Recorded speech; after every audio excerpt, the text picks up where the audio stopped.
गुमराह मूवी की कहानी कुछ इस प्रकार है। गुमराह मूवी में सबसे पहले एक मर्डर होता है।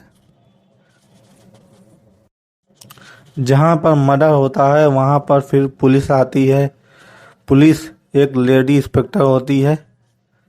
छानबीन होने पर पता चलता है कि सामने की बिल्डिंग में एक कपल फोटो ले रहे होते हैं। वो फोटो में देखने पर आदित्य राय कपूर की फोटो कैप्चर हो जाती है। आदित्य राय कपूर ही उस केस के मुजरिम माने जाते हैं। फिर आदित्य राय कपूर को ढूंढा जाता है। लेडी इंस्पेक्टर फोटो देख रही होती है। फिर वहाँ रोनित राय आते हैं जो सीनियर इंस्पेक्टर होते हैं।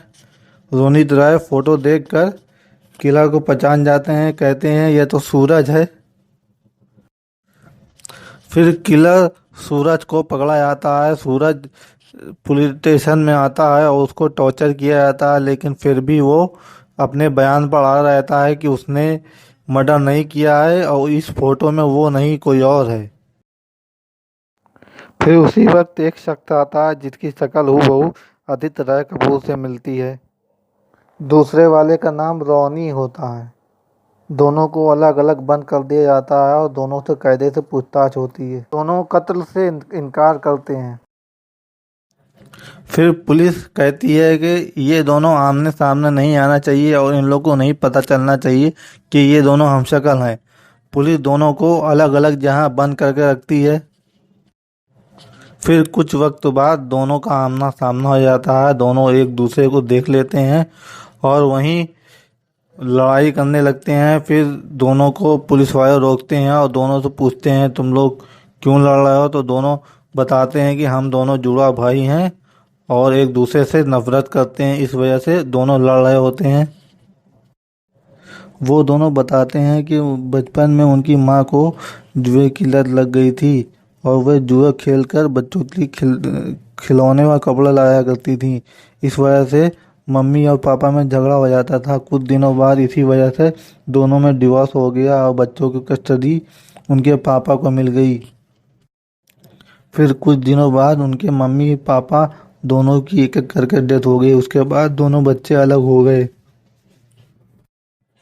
क्राइम सीन पर जो सबूत मिलते हैं उनकी जांच होती है और दोनों के डीएनए के साथ मैच किया जाता है। तो दोनों का डीएनए उन सबूतों के साथ मैच हो जाता है। फिर पुलिस की कंफ्यूजन और बढ़ जाती है कि दोनों का डीएनए कैसे मैच हो सकता है। लेडी इंस्पेक्टर को रोनी पर शक होता है और सीनियर इंस्पेक्टर यानी रोनित राय को सूरज पर शक होता है, क्योंकि रोनित राय की बेटी को गायब करने में सूरज का हाथ होता है। फिर लेडी इंस्पेक्टर रोनित राय की बेटी को ढूंढ निकालती है और रोनित राय की बेटी को पुलिस स्टेशन में लेकर आती है। रोनित राय की बेटी सूरज के खिलाफ गवाही देती है कि वो उसके घर पर था।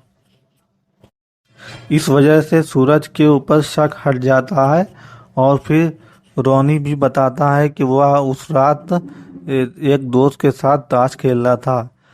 बातचीत से पता चलता है कि वह सच कह रहा था। इस वजह से कोर्ट दोनों को रिहा कर देती है। पुलिस की कस्टडी से छूटने के बाद दोनों आपस में मिलते हैं और उनकी बातों से पता लगता है कि खूनी सूरज होता है। रोनी को पता होता है कि खून सूरज ने किया है, इसलिए वह सबूत के साथ छेड़छाड़ करता है और वह चाहता है कि उसका भाई को सजा ना हो। मूवी की लास्ट में दोनों अपने अपने रास्ते चले जाते हैं और कभी पकड़े नहीं जाते हैं।